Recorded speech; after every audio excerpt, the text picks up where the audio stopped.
नमस्कार। तो आज का जो सवाल है generally time speed and distance से हम समझने वाले हैं। इसके पिछले क्लास में जो हमने सवाल किया था वो मेंसुरेशन से था, जो कि आपके एसएससी के मेंस में पूछा गया क्वेश्चन था।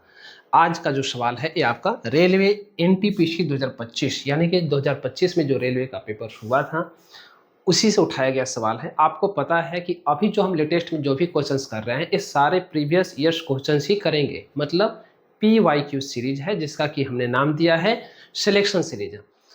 तो इसी सीरीज में आज का जो सवाल है टाइम स्पीड एंड डिस्टेंस से। आइए चलते हैं। पहला सवाल क्या कहना चाह रहा है, कह रहा है प्रशांत और निशा अपनी अपनी गाड़ियों से दिल्ली से कानपुर जाता है।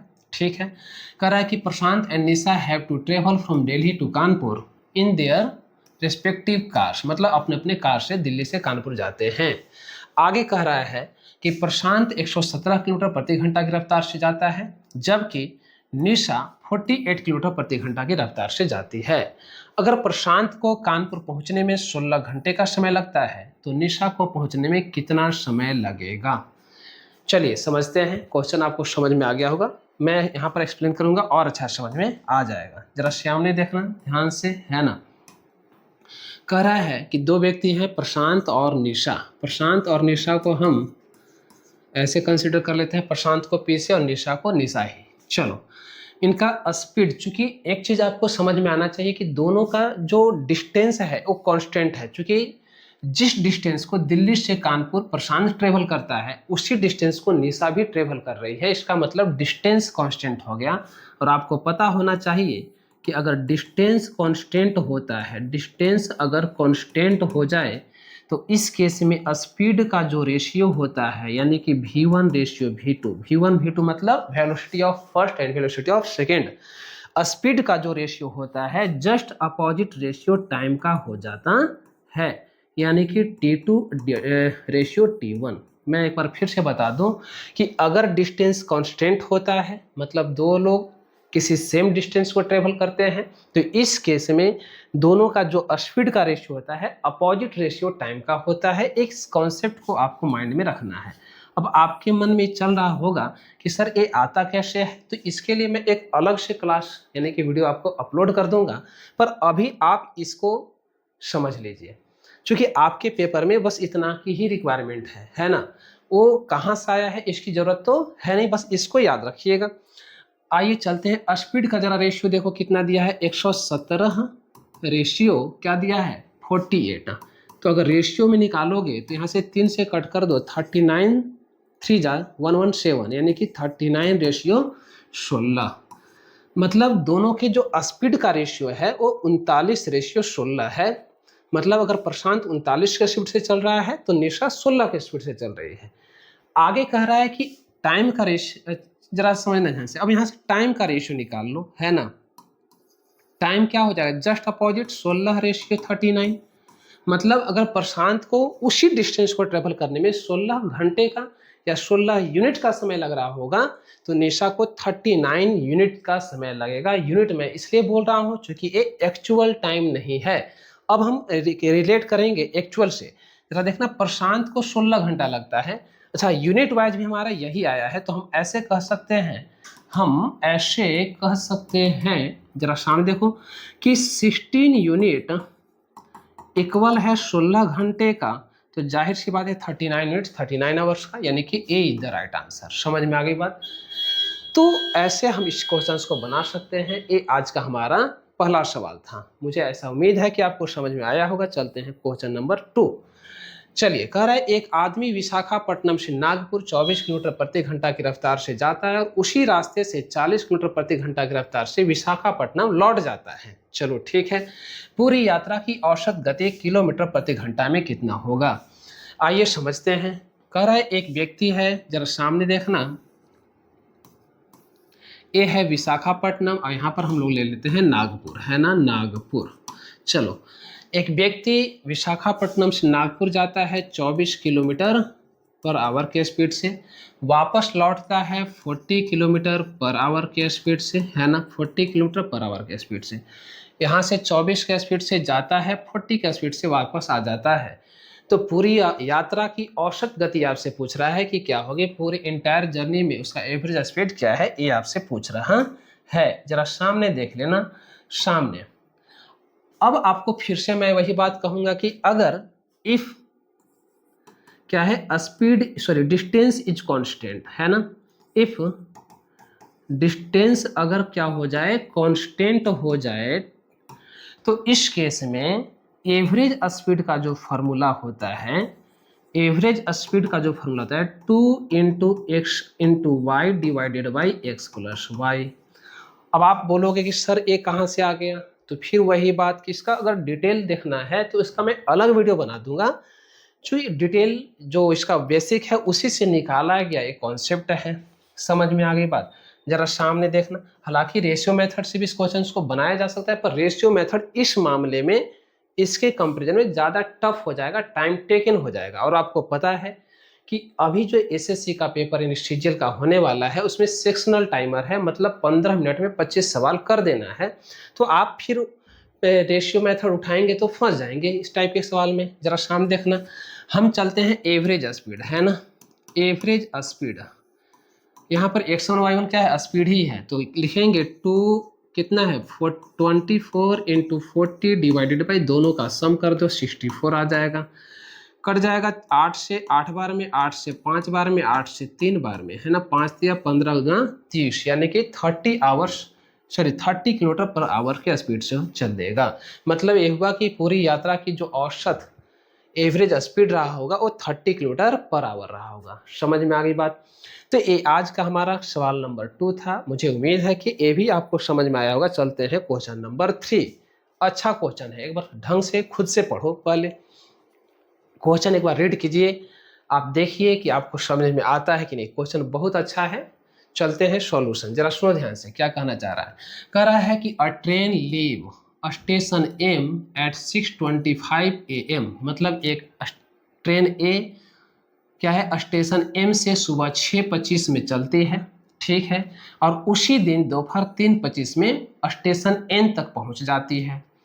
अगला ट्रेन बी एन से सुबह 8:25 में निकलती है और उसी दिन दोपहर 2:25 में पहुंच जाती है। मतलब ये हुआ कि ट्रेन ए 8:25 से 2 घंटा पहले 6:25 में चला और 1 घंटा बाद यानी 3:25 में पहुंच रहा है। इसका मतलब ट्रेन ए का स्पीड कम रहा होगा।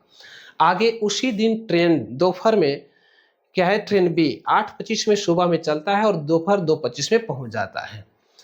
पता करें कि ट्रेन ए और बी कब मिलेंगे। समझ में आ गई बात? चलते हैं सॉल्यूशन पर। सॉल्यूशन देखिए, ज़्यादा अच्छा से समझ में आपको आएगा, है ना। जरा सामने देखना क्या कहना चाह रहा है कि 2 ट्रेन है ए और बी, है ना, 2 ट्रेन ए और बी है। देखो यार इसका लाइन थोड़ा सा ढंग से, है ना, ए और बी 2 ट्रेन है और ये कहना चाह रहा है कि एम और एन से। तो यहाँ पर ले लेते हैं एम और यहाँ पर ले लेते हैं एन। ट्रेन ए यहाँ से चलती है 6:25 में, 6:25 AM सुबह, है ना, यहाँ पर पहुँच जाती है 3:25 PM में, यानी कि दोपहर में। ट्रेन बी इधर से चलती है सुबह के 8:25 AM में, है ना, यहाँ से और यहाँ तक जो आते आते उसे 2:25 यानी कि PM लग जाता है, ठीक है। जरा सामने देखना, 6:25 से 3:25 के बीच में यानी कि टोटल 9 घंटे का समय लगा है और इसे टोटल जो है सिर्फ 6 घंटे का समय लगा है, 6 आवर का। इसका मतलब ट्रेन बी ज़्यादा स्पीड था, ट्रेन ए स्लो चल रही थी। समझेंगे? कह रहा है कि मान लो कि ट्रेन ए इधर से चलता है और ट्रेन बी, चूंकि ऐसा तो बोल ही रहा है, और मान लो कि बीच में वो कहीं एक जगह मिले होंगे, हमें नहीं पता कहाँ पर मिले होंगे, पर मान लेते हैं कहीं मिले होंगे। लेकिन इसके लिए हमें क्या चाहिए था, क्योंकि टाइम तो दिया है, डिस्टेंस कांस्टेंट है, पर स्पीड दोनों का ही एब्सेंट है। सही बात है कि दोनों का स्पीड दिया ही नहीं है। इस केस में क्या करते हैं कि दोनों ट्रेन को पहले हम एक साथ चलाएंगे, जबकि ये चला तो 2 घंटा क्या है, जरा बताना, 2 घंटा क्या है पहले चला है। तो थोड़ा समझोगे ध्यान से इधर सामने, हाँ यहाँ पर जरा देखना, अगर चूंकि डिस्टेंस कांस्टेंट है तो स्पीड का रेशियो क्या आ जाएगा, समझना ध्यान से। जो रेशियो टाइम का है, टाइम का रेशियो क्या है, 9:6, काटोगे तो आ जाएगा 3:2। ठीक है, स्पीड का रेशियो जस्ट अपोजिट हो जाएगा, यानी कि 2:3 आ जाएगा। मतलब ये हुआ कि अगर ट्रेन ए 2 के स्पीड से चल रही है तो ट्रेन बी 3 के स्पीड से चल रही होगी। अब जरा देखना ध्यान से, अगर ये 2 के स्पीड से चल रही तो 9 घंटा में टोटल कितना डिस्टेंस ट्रेवल की होगी। ट्रेन ए की अगर मैं बात करूं तो 2 के स्पीड से, अगर 2 के स्पीड से चल रहा है तो 9 घंटा में 9 दूना 18, यानी कि कह सकते हो, जरा सामने देखना कि m से n के बीच का डिस्टेंस 18 यूनिट है। अगर हम इसे चेक करना चाहें तो ऐसे भी कर सकते हैं कि 3 के स्पीड से 6 घंटा में 18 चला होगा, चाहे तो 9 दूना 18 कर लो या 3 छक्का 18 कर लो, बात दोनों सेम है, तो 18 यूनिट। अच्छा थोड़ा और समझना ध्यान से, अगर इस 2 के स्पीड से देखा जाए तो ट्रेन ए 2 घंटा में कितना डिस्टेंस ट्रेवल किया, 2 घंटा में क्यों निकाल रहे हैं, मान लो कि 2 घंटे में, ये 2 घंटे में यहाँ तक आया होगा, मतलब 8:25 में यहाँ आ गया होगा। ऐसा हम इसलिए करेंगे कि जिस टाइम में ट्रेन बी चला है उसी टाइम में ट्रेन ए को चला दो, थोड़ा आगे करके। मान लो कि 2 घंटा में यहाँ तक ही आ गया है, अब यहाँ से जब ट्रेन ए चलना स्टार्ट किया है तो ट्रेन बी एन से चलना स्टार्ट किया होगा, सही बात है, क्योंकि 8:25 में ये भी चल रहा है, 8:25 में ये भी। तो 2 घंटे में 2 के स्पीड से 2 दूना का 4, यानी कि 4 यूनिट डिस्टेंस ट्रेवल किया होगा। जरा सामने देखना, यहाँ से लिखेंगे कि 4 यूनिट डिस्टेंस ट्रेवल किया होगा यहाँ तक में।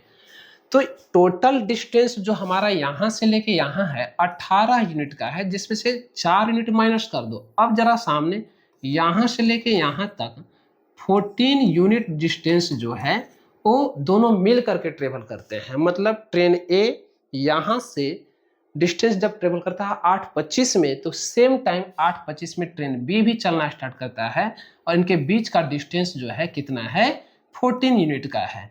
14 यूनिट डिस्टेंस को एवरेज स्पीड से रिलेटिव स्पीड में इसमें लेंगे। रीजन क्या है कि ट्रेन ए इधर से इधर जाता है, ट्रेन बी इस साइड से अपोजिट आता है। अपोजिट के केस में रिलेटिव स्पीड का जो फॉर्मूला हो जाता है, रिलेटिव स्पीड का जो है फॉर्मूला होता है वो दोनों का प्लस करते हैं, यानी कि 3 और 2 5 के स्पीड से चलते हुए इतना डिस्टेंस को कितने समय में ट्रेवल करेगा। तो समझना ध्यान से, है ना, यानी कि टाइम जो हमारा लग जाएगा वो हो जाएगा 14 डिस्टेंस को 5 के स्पीड से, 5 दूना का 10, है ना, बचा कितना, रिमाइंडर 4, यानी कि 4/5 कर लोगे, एक आवर में है 2 घंटा, 4/5 आवर। आवर को मिनट में चेंज करने के लिए 60 से मल्टीप्लाई काट दो, 12 चौक 48, यानी कि 2 घंटा 48 मिनट, है ना, 2 घंटा 48 मिनट, है ना। तो 8 में ऐड कर दो, 8:25 के बाद 2 घंटा लगा है, 8:25 के बाद 2 घंटा ऐड कर लो, तो 8 और 2 10, 48 मिनट और 25 मिनट, यानी कि टोटल मुझे लगता है 63 मिनट। कितना हो जाएगा, 40 20 60, 8 5 यानी 73 मिनट। तो ऐसे कह सकते हो कि 8:25 में 2 घंटा और ऐड कर दो यहाँ पर 48, तो ओवरऑल जानते हो क्या हो जाएगा, 11:13 AM पर दोनों ट्रेन एक साथ मिलेंगे। समझ में आ गई बात। मैं आपको फिर से समझा दूं कि जो 2 घंटा 48 मिनट आया है, इसको तुम 8:25 में ऐड करोगे तो वो आ जाएगा 11:13 AM में दोनों ट्रेन एक साथ मिलते हैं, यानी कि D is the right answer. समझ में आ गई बात। तो क्वेश्चन टफ नहीं था, मैं आपको फिर से बता दूं, एक क्वेश्चन टफ नहीं है, बट कैलकुलेशन है, ये क्या है, कॉन्सेप्ट वाइज है ना, मतलब इसमें कॉन्सेप्ट का प्रॉपर यूज हुआ है। अगर आपका कॉन्सेप्ट क्लियर होगा तो क्वेश्चन खत्म। समझ में आ गई बात। तो ये आज का हमारा सवाल नंबर 3 था। ऐसे ही करते करते हम आज जो है 3 सवाल देख चुके हैं, और चूंकि वीडियो ज़्यादा बड़ा ना बन जाए, ज़्यादा लंबा ना हो, इसलिए आज हमें यहीं तक स्टॉप करना होगा। तो नेक्स्ट क्लास में फिर से हम लोग अच्छे क्वेश्चंस के साथ मिलेंगे। बस आपसे एक रिक्वेस्ट है कि अगर आपको वीडियो अच्छा लग रहा है तो आप लोगों तक पहुंचाइए, शेयर ज़रूर कीजिए, लाइक कीजिए और हमारे चैनल यानी यूट्यूब चैनल को सब्सक्राइब कीजिए। बाकी मैं आपके लिए लगातार ऐसी ही वीडियो लाता रहूँगा। अभी 2-3 दिन पहले हमारा वीडियो एब्सेंट, मतलब चूँकि सोशल मीडिया ख़ास करके फेसबुक, इंस्टा पर हमने नहीं डाला था।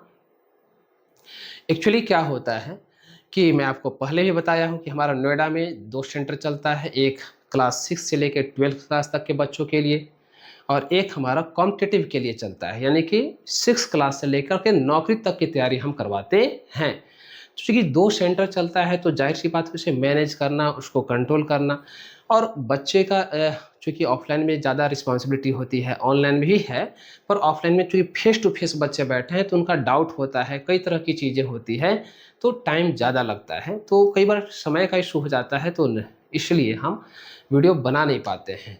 तो लेकिन हम कोशिश करेंगे कि पेपर आ रहा है तो डेली बेसिस पर हम आपको एक वीडियो ज़रूर प्रोवाइड करेंगे। तो मिलते हैं अच्छे क्वेश्चंस के साथ नेक्स्ट क्लास में। Thank you.